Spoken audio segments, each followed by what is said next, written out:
Hey everybody, how are you doing? This is Kerstin Kimura, and you are watching or listening to A Better Way with Kerstin Kimura podcast. If you're watching this on YouTube, if you could do me a little favor, that would be really, really awesome. So please give this video a thumbs up if you enjoy it, and also subscribe to this channel and share it with your friends and family. If you're listening to it on Spotify, also please share with other people. That would mean a lot. And if you are listening to it on Apple Podcasts, same thing. And there you can also leave me a 5-star rating and review. I really, really appreciate these reviews and ratings because they really help the podcast to grow and we can get the word out about it easier if you help me to do it. So that would be really great. Thank you already so much. Okay, so what we're going to talk about today is a little bit more of a mindset topic. And I was thinking how to title this podcast episode. And I realized that this is really about how to like yourself more. And a lot of people, of course, struggle with that. They're like, oh, I don't like this about myself. I don't like how I said this or did that or didn't accomplish this or that. We just have this constant nagging thing in the background all the time that we don't like ourselves. And I was thinking, what are the things that help us to like ourselves better? So how does a person who likes herself feel? So she probably feels at peace. She feels aligned. She feels calm, and she feels confident and productive in ways that matter to her. So she just feels at peace and also can enjoy the present moment. So I think these are the things that can say a person who likes herself does, or that's the way she is. So peaceful, aligned, calm, confident, present. Now, when we look at our everyday habits, though, there are so many things that we do that are not making us feel this way, that are making us feel at peace, aligned, calm, and present, but we still do them, right? And of course, there are also a lot of things that help us to feel this way. So we have all kinds of habits. And a lot of times when we are engaging in these habits, we don't think ahead. We don't think, how is this going to make me feel? Is it going to make me feel at peace? Is it going to make me feel like I know who I am? Like I like who I am? I feel confident after doing this thing? How am I feeling? So what I'm going to do today is I'm going to tell you what for me personally are some of the things that make me feel better, and then some of the things that make me feel worse. And you can create the same two kinds of lists for yourself. So, what are the things that make me feel better? And what are the things that make me feel worse? And then after that, when we go through over these lists, there's the next step that I learned from somebody who said that when you are about to make a choice to do something, to go somewhere, to talk to somebody, always ask this question: what would a person who loves herself would do? Right? And now, hopefully, these lists will give you a little bit of clarity, right? You have a list of like, what makes me feel better? What makes me feel worse? And now, when you are in a situation where you're about to do something, you can ask yourself, what would a person who loves herself do? Okay. So, this is the basic idea of how this is going to go. So, I'm going to tell you what are the things for me that make me feel good, that make me feel calm, present, aligned, confident on my purpose, and then what are the things that don't make me feel this way. Okay, so the first side, let's start from the positive. So what are things that make me feel better? Well, working out, right? Definitely most cases make me feel better. Now, of course, I want to say a little asterisk here is that it doesn't always apply, 100%, right? And sometimes lifting weights can make you feel worse. Let's say that you are sick, right? You are sick and you know that, okay, right now lifting is the probably the last thing that I want to do. So this is where the question, what would a person who loves herself would do, comes in, right? So these things can also be a little bit like context dependent. But basically, if we're first looking at the list, what are the things that make me feel better? I would definitely put lifting weights in there. Okay. The second thing that I have on my personal list is being organized. This is something that I kind of used to fight for a long time. I always thought I'm so intuitive. I'm just so intuitive. I just do things and when I feel like it, and I don't do them when I don't feel like it. And you know what? It never got me too far. I feel a lot better when I'm feeling organized, when I have certain things that I want to do on that day. I have also learned that I'm not going to make like a super long to-do list. It's not going to be like 20 items on it. It's typically just 3 or 4. But if I'm organized and if I'm able to plan my day a little bit better, then I will also stay on track on it of my with my things, and it does make me feel a lot better. At the end of the day, I can go to bed and feel like, oh, this was really good. I got the things done that needed to be done for my work or my personal life, whatever. But I feel completely the opposite if I didn't have my organization and I just let things go. I'm not talking about like weekend, that's okay, yeah, that's whatever. But let's say like a normal work day. If everything's all over the place and I'm just trying to be intuitive and do things when I feel like doing them, which is what I have done for way too long, then it's not going to turn out well. So for me, being organized is actually helpful, even though if in the moment it doesn't feel good. So that's another thing. So when we're looking at this list of like, okay, what makes me feel better? We're not going to put the things here that make me feel really good at the moment. I get like a quick little dopamine hit, but then later not feel like crap. We are looking at things that actually, in the long run, make us feel better. So right now, I have here lifting, I have here being organized. The next thing is walking, being in nature. Always definitely makes me feel good. Also reading slash audiobooks. So I personally typically have two books going on. One is what I'm listening to when I'm walking, and then the other one is what I'm reading before bed. It really does make me feel good. What I'm reading before bed always helps me to sleep better too. So these books have to be something really calming. I'm not going to read some kind of crazy action stuff before I go to bed. And then the ones that I'm listening to when I'm walking are something more um, let's say like I'm learning something or it makes me think harder, like use my brain more actively. So these are the types of books that I like to listen to on my walks. But both of them make me feel really good. And not taking any time for listening to an audiobook or reading anything, I know that will make me feel really, really bad because I've noticed in my personal life, not personal life, but I've noticed personally that if I stop educating, if I stop learning something new, I start feeling very kind of claustrophobic. It's like I'm stuck. I need to move. I need to do something to change that. So I know that it is really, really good for me to continue reading all the time. Then the next thing would be art. Now I'm not an artist or anything like that, but I do little things and they really do make me feel good. For example, I have these little coloring books. I tried dot art recently. It was really fun. Art can even be something as simple as decorating your Christmas tree. I'm looking at my tree right now. Now it's still here, mid-January, but it's still here. It can be something like, designing something in your home or, small things like that. If they are relaxing for you and you enjoy them, they are good for you and they put you in a state of like relaxation and it's nice. The next thing I have on this list is empowering self-talk. This is a big one. And as you probably know, I've talked a little bit about the brain and how the brain is neuroplastic. So you can change it, you can literally change it. And you don't have to accept the fact that you've always had like crappy negative self-talk. You can change that. And I've been playing with this a lot, last year especially. And turning this negative self-talk around and turning this into something positive really is very empowering.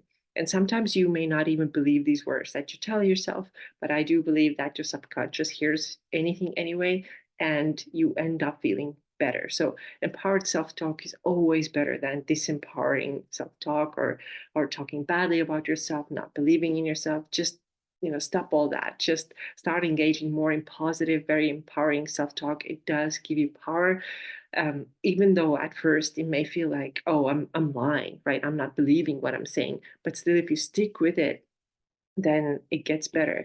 And this idea that, oh, I'm lying to myself when I'm saying these positive things to myself about myself, this is just BS. Like, who am I fooling here? I used to have so many of these thoughts in my brain before, but then I learned that this is just old programming, and it is my job to put better stuff into my brain, right? So you can literally change your brain. You don't have to accept what's in there right now that the life experience thus far, or your parents or your teachers or whoever have put into your head. You don't have to accept that. You can put whatever you want into your brain, and this is where this empowered self-talk comes in. It really makes you feel better, makes me feel better for sure.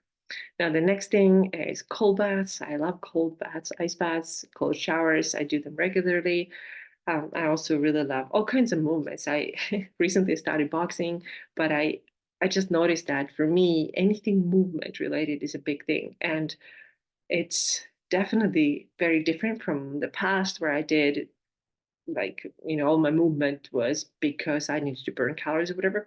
Now it's just I enjoy discovering different things. I enjoy dancing salsa, lifting weights. Obviously, now I trying out some boxing. So let's see how that goes. But everything just like movement makes me feel really good, and also movement is a great way to also increase that self empowerment even more in you.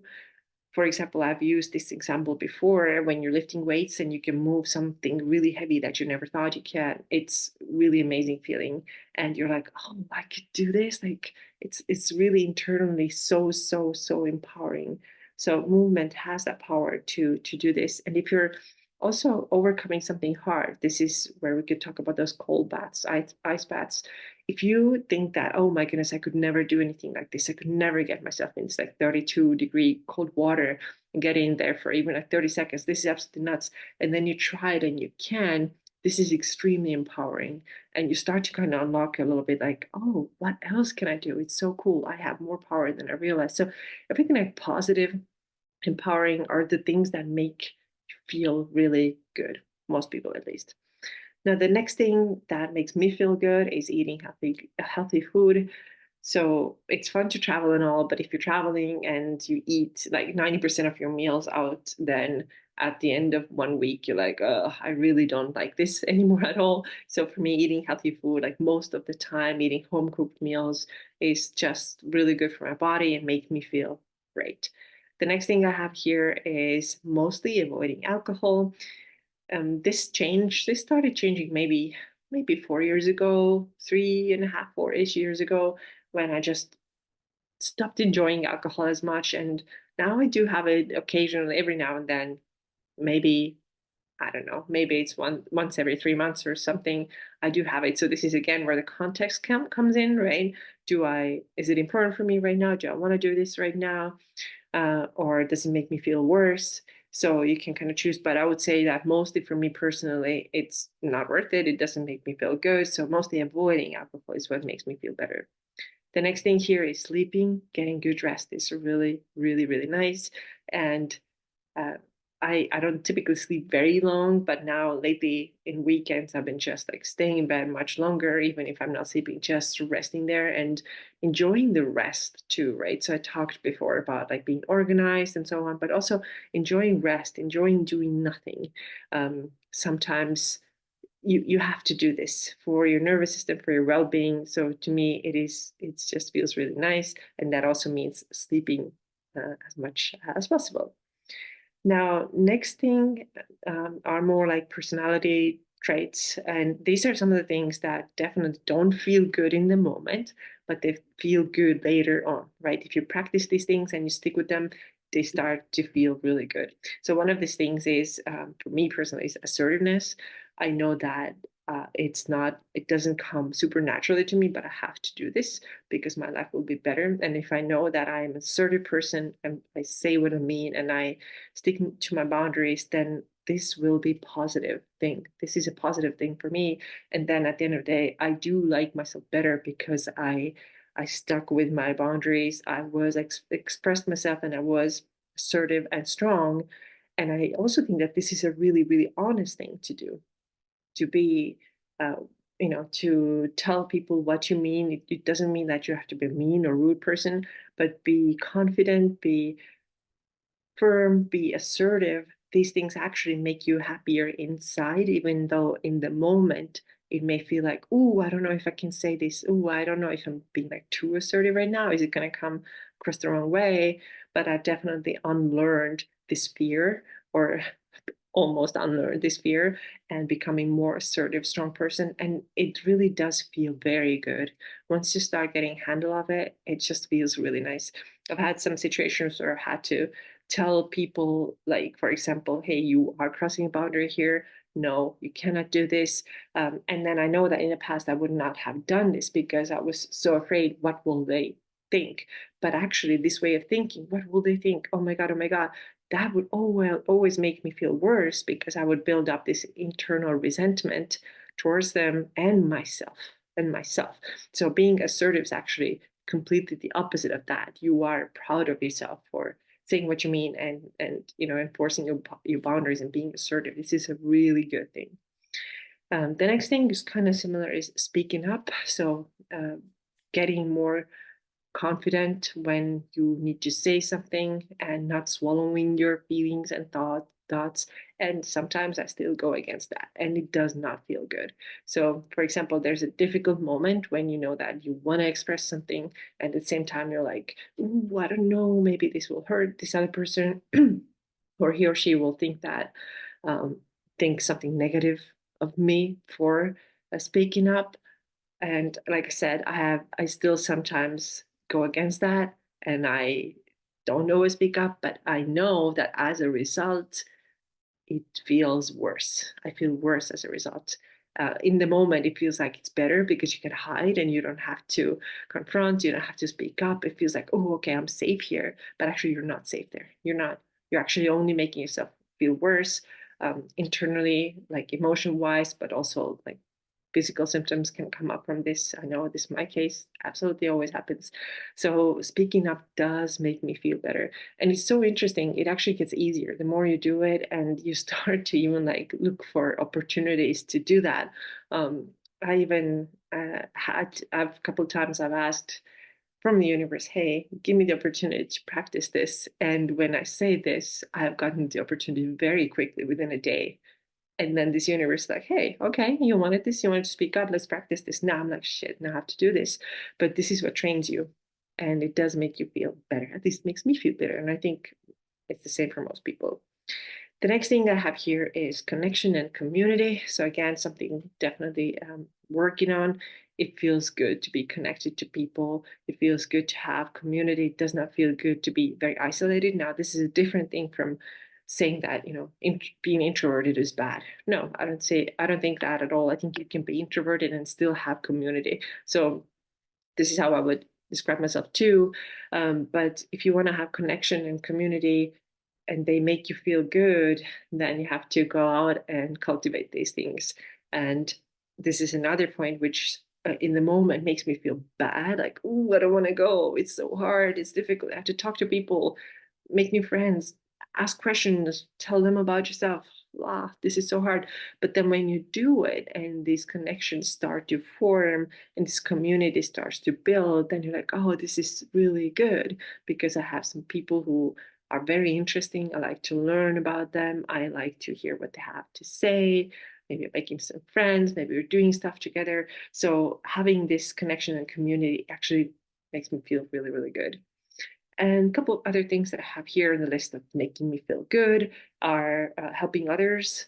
This has always been super important. And last thing, creating meaningful content that helps others. So these are a little bit connected. So when I'm creating this podcast or when I'm creating posts for Facebook or Instagram, I am more focused on now, especially thinking about how does this help somebody? Does this help somebody? And how can it help them even more? What can they get out of it? Because that's the meaningful content for me. Because I want people to get results. I want them to feel better. That's why I want to do this. Now, think about what are the things maybe from this list that I read to you. This is for me personally. I just wanted to give you an example because I know me and I don't know you, and I can't do this about anybody else. You can see, there's some overlap. What would you add? What would you take out? This is totally personal. Okay. Now, the second list will be then what are the things that make me feel worse, right? And this includes the things that might feel good in the moment, right? The first 2 seconds of when you get this thought, like, oh, yeah, I want to do this. And then you know that eventually it's going to make you feel really bad. So, number one, big one on my list is scrolling, right? And I feel like, especially Instagram, for some reason, this app has this weird power over me that none of the other social media platform has. But I know that when I'm scrolling, when I'm opening the app, I'm not scrolling like for hours, but even if it's just a little bit. And for some reason, it just makes me feel like ugh every time. Like sometimes it's like a little jittery feeling. Sometimes it's just like feeling off. I don't quite know how to explain it. There's something about it that feels like fast food that feels like, oh, it's good, it's so delicious at first, and then you eat it and like, oh, right? And it's maybe it's not exactly like that. I mean, it is helpful for me, beneficial for work and for like personal life connections. I've made some really, really great friends through social media. So I'm not saying it's all bad, but for the most part, it does make me feel worse. I don't know how it is for you. I think for those people who, especially who spend hours every day on like TikTok or Instagram, I think it's probably even worse for them. So you can think, do I want to feel this way? How does this make me feel? Coming back to the beginning, at peace, aligned with myself, calm, productive, positive. And if the answer is no, then yeah, maybe skip it. Or at least set some boundaries with yourself. Like how often can you go and use the app? How many times a day can you, or how many minutes a day can you use it? The next thing that makes me feel worse is gossiping. So if you talk bad things about others or just like made negative comment, or this is all just like generating this more negative energy. It doesn't necessarily even have to be gossiping, but if you're like seeing something on social media and like a judgmental thought goes through your head, like, oh my god, like these people again with that stuff, like it's it's all the same thing. It's still creating negativity in you, and it's useless. There's nothing good about it. There's nothing good. So, and because so much of it comes from social media, we can go back to that first point, which was scrolling. If you limit that, you probably have less reasons to like judge and gossip and just like talk crap about others or what they're doing. The next thing that makes me and a lot of people worse for is not enforcing boundaries. So I kind of mentioned that on the opposite side. So if you are saying that you are doing certain things, but you don't follow through, that's definitely going to make you feel really bad. So if you're saying that, okay, I'm really tough with my boss right now, I'm going to tell him exactly how he can treat me, and I'm not going to do any like overtime things. I'm not going to take on any responsibilities that are extra. And then you still agree because he asked and didn't want to be a bad person, then internally you're gonna hate this, right? You're gonna be like, why did I agree? Why did I say yes? Now you're gonna feel bad, not only or like angry, not only towards him, the boss, but towards yourself for not saying no. So if you say that I'm tough, I'm gonna do this thing, and then you don't follow through, it's gonna make you feel really bad. So avoid that. So if you say that you this is my boundary, stick with it. Stick with it. Okay. The next thing on this list of making it feel worse is engaging with people who are not good energy for you. And you know who they are in your life. I think most everybody has them. If you feel like every time you talk to a certain person, you're kind of nervous, anxious, feel bad, feel negative, feel any other negative emotion, then think, why is this person in your life? Why are you still talking to them? And reduce or completely eliminate that person if you can. The next thing that makes me feel worse is catastrophizing and worrying. Whew, this is a really, really big one.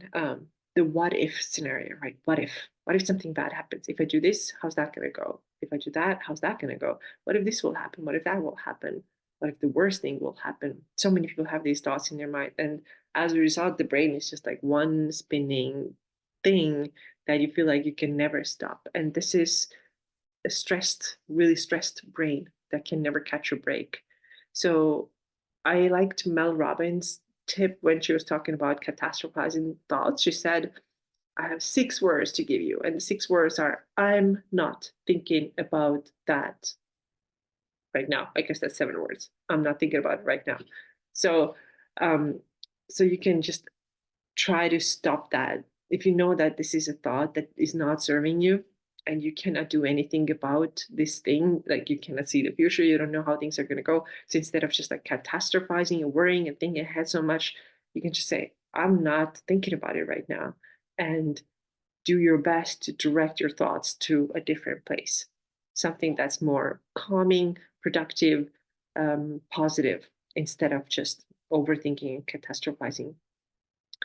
The next thing that makes me feel worse, negative self-talk and also self-doubt. So negative self-talk, we talked about that previously, but self-doubt too. This is really, really common too.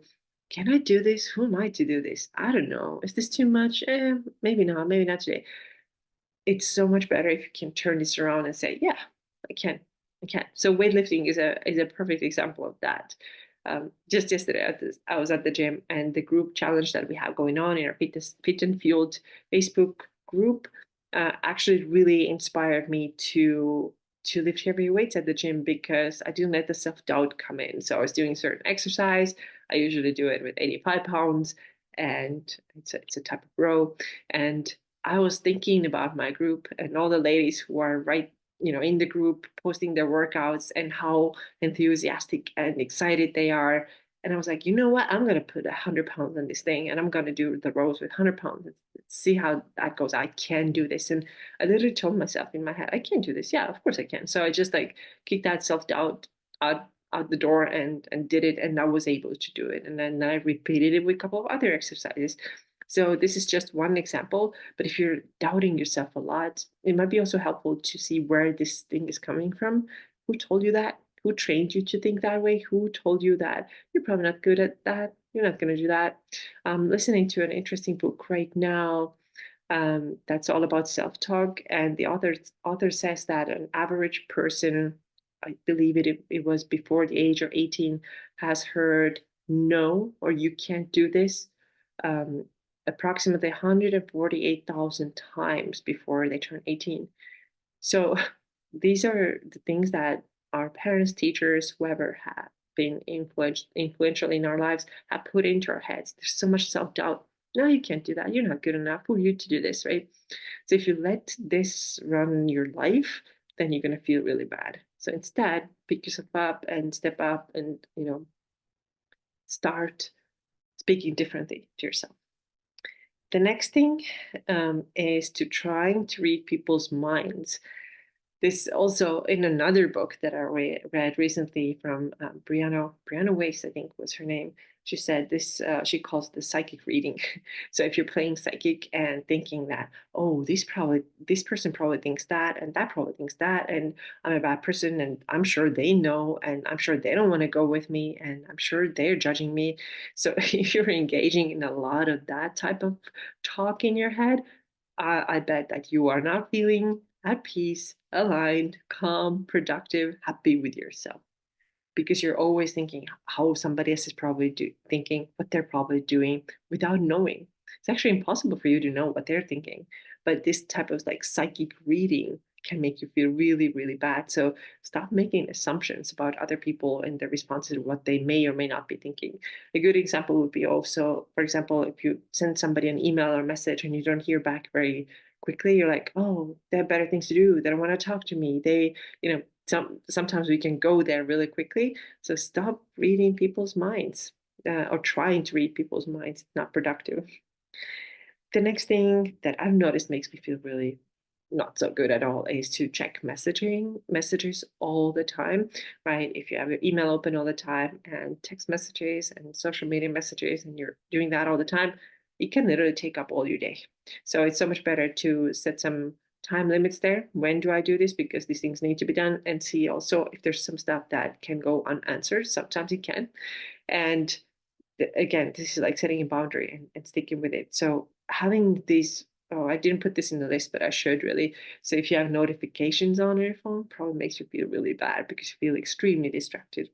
Actually, distraction is next thing on my list too. Makes me feel really worse, really bad, much worse and really bad.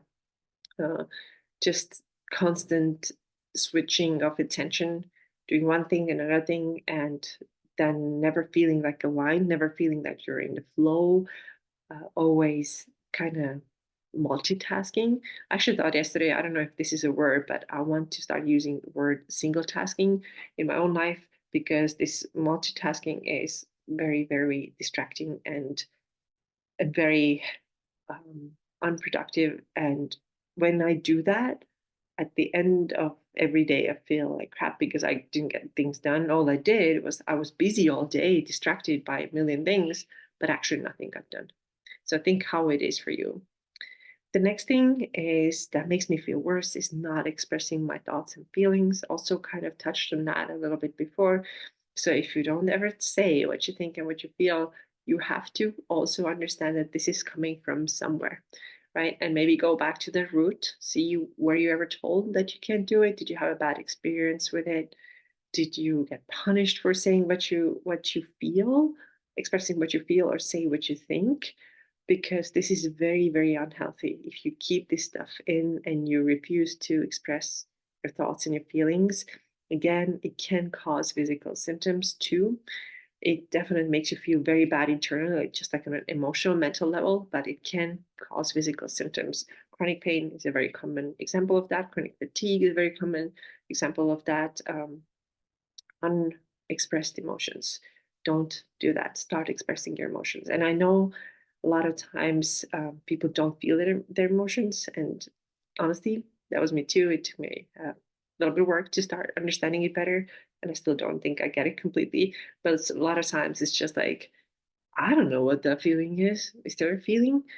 Sometimes people get numb from things that have happened, and they just feel like it's better to protect themselves by not expressing their thoughts and feelings. But this protection actually becomes pain. A lot of times, the unexpressed emotion comes out physically.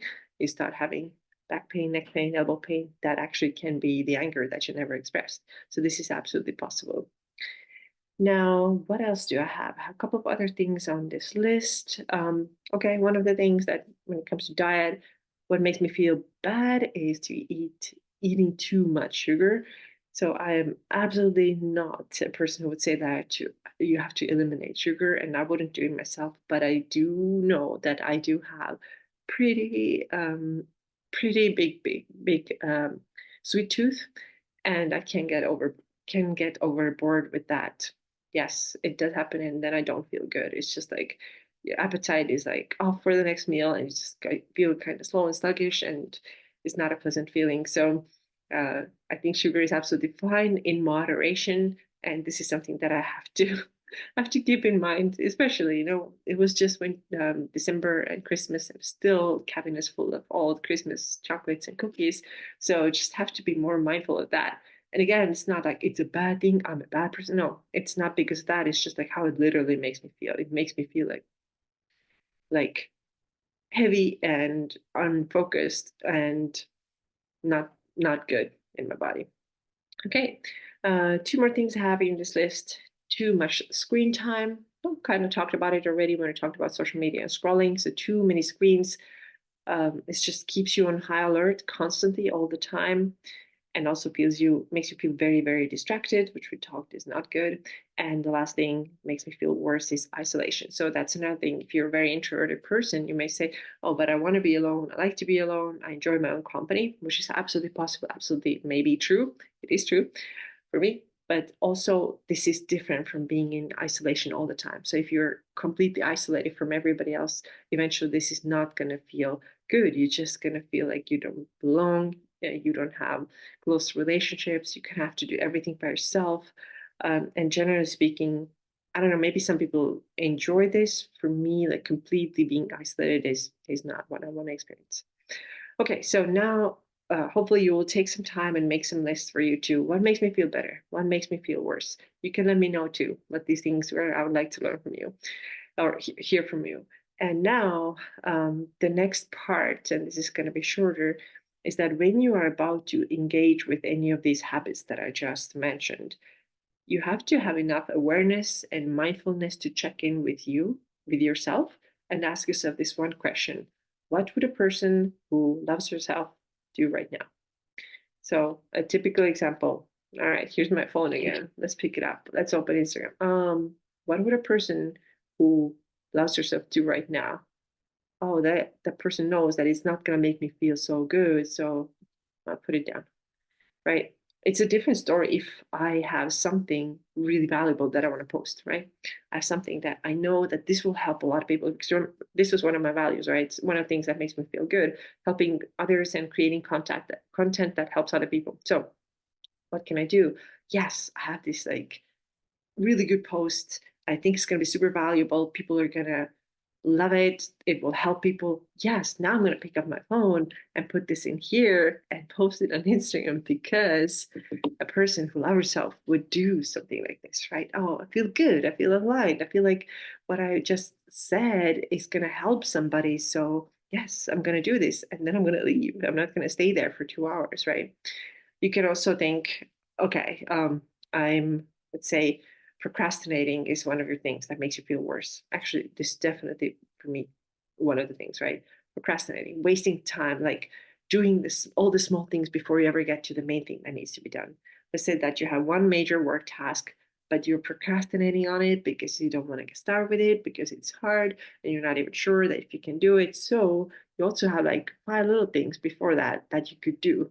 And now instead of tackling that big thing, you're going to go to those five little things. They're like, oh, let's put together like my grocery list for tonight, or oh, I had to order this thing on Amazon, or like small things like that. You could always find them. I don't know, put the dishes away, something like that. So now, when you know that your priority is that one big thing, and you are actually just starting to like distract yourself with all these little things, right? Oh, let me go get a cookie from the cabinet. Then you can again come back to this thought: what would a person who loves herself do right now? So if you love yourself and you want to be aligned with yourself, at peace, calm, productive, and confident, you would very likely tackle that bigger thing. Tell yourself with positive self-talk that I can do this. Yes, one step at a time. I'm going to tackle this right now. I'm going to face this thing and get it done. Because after you get it done, you're going to feel a lot better compared to making the opposite choice, which is like, okay, first I'm going to call my dentist and then get that cookie, then order things on Amazon and put together my shopping list and take a shower. And oh my God, oh, too bad it's 8 p.m. I can't do that big thing. You're going to feel really bad. And actually, what you just did all along was just self sabotaging. And there's a person who loves herself self sabotage, mostly not.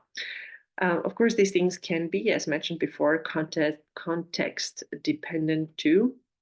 So, like I said, mostly eating healthy foods or mostly avoiding alcohol, right? But in the context, sometimes it can be a thing that a person who loves herself does. So if you want to, let's say you want to go out to your favorite restaurant, like I mean, you're somewhere in your favorite city and it's such a rare thing, you really want to go to that place, you're not going to tell yourself, no, you can't have that because I don't think a person who loves herself would turn down this rare opportunity to go and enjoy this really special meal, right? So you go and have it, and maybe you have a glass of wine with it because you want to enjoy yourself, right?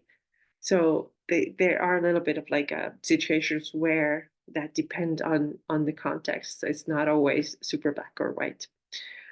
Okay, so this is a little bit of a longer episode. I hope that it has helped you. Let me know what are on your makes me feel better list and what are in your makes me feel worse lists. And let me know if this idea of what would a person who loves herself would do help you. I think it is very helpful if you want to like yourself more, if you want to feel like happier with yourself and more balanced and more productive, more in the present moment, I think this question is really, really valuable and super helpful. But of course, you have to have the awareness and enough mindfulness to ask it before you engage in this habit already. And it might be just too late, right? So you have to be like one step ahead. There has to be like this little light bulb. Hey, I'm going to ask myself this question now, and then that is going to tell you what your next step is going to be, or if you're going to do something else instead. All right. Thank you so much for watching and listening today. I'm looking forward to your feedback and see you again in the next episode. Take care.